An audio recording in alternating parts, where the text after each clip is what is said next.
Nakabsan og kinabuhi ang usa ka 70 anyos nga lola human gipusil sa usa ka suspect nga nanglabni sa iyang cellphone pasado alas 7 sa gabi sa Asuncion Village, Barangay Canary Site, Pulumulok South, Cotabato. Gilang biktima nga si Elizabeth Silvela, residente sa mong lugar. Sumala pa sa mga saksi. Samtang galingkod ang biktima at tubangan sa tindahan duol lamang sa ilang panimalay, kalit niabot ang usa ka lalaking nakamotor ug tuyo matud pa niining kuhaon ang cellphone sa biktima. Nisulay pa ang biktima nga mabawi ang cellphone, hinungdan nga gipusil kini sa suspect ug paspas nga misibat palayo sa maong lugar. Usa sa mga nakasaksi sa maong insidente, ang higala sa biktima nga mo'y ulahing kauban niini. Nakita gyud nako siya pagpusil, ma'am.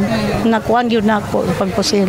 Auto pagpusil na natumba dayon siya, nakuan siya mo ako dayon giagak siya gyud kuan singit na ko tabang.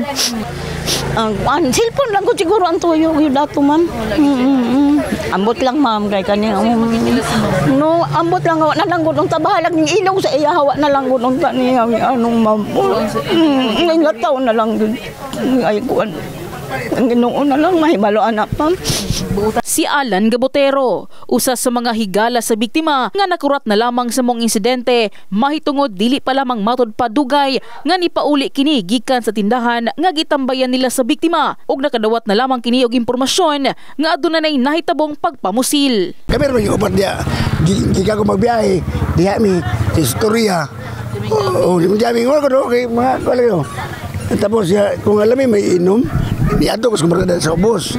Tulolo na sila. Gigutom mo na yung isa di ay. Tapos nung lando, ulipod. Duha na lang sila.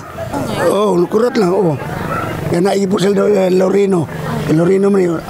Abit man di ay. Kuha cellphone, mora. Samtang nakahinabi usab sa news team mga po sa biktima, asa gibutyag nga igo na lamang siyang gitawag nga gipusil na ang iyang apuhan. Naapa ko diri sa sulod sa balay niya. Tingala ko pag gawas na ginatabang na ko ang lola. Ogi gini ang makuha ang cellphone kay basta mga gamit nga mga importante sa dili jud niya ikuan buyan. Wala naman siya nakastorya kay pag abot sa hospital 00 na iyang BP. Ang amon ginhimo kay na nagpatawag kami sa mga porok chairman, mga bipat namon kang mga BAP regarding ana nga problema og may kani na apod si COP nagabot. So naghangyo na pod kami sa mga grupo nga dapat magtinabangay niya ng yod. Sa bahin sa kapulisan, padayon ng ilang ginahimong operasyon ug pagpanubay aron hingpit ng mailhan ug masikop ang suspect sa maong krimen. Ginasulayan na usab matud pa nga malocate ang cellphone sa biktima nga nakuha sa suspect. Meron tayong mga tinitingnan ng mga tao doon na possible nangyari, nag-match doon sa kanyang description. So may mga record naman sa barangay sila. So maramang natin masabla rin ng kaso sa possible. So kagabi nilusob namin doon sa kanilang bahay, wala siya doon. So malamang nagtago-tago na yun. Try natin matris kung pagsikapan natin matris. Wala tayong equipment na mag-matris doon pero pagsikapan natin matris, paano natin gawin yan. Nanawagan na lamang ang pamilya og hustisya og pag-surrender sa suspect sa pagpatay sa biktima.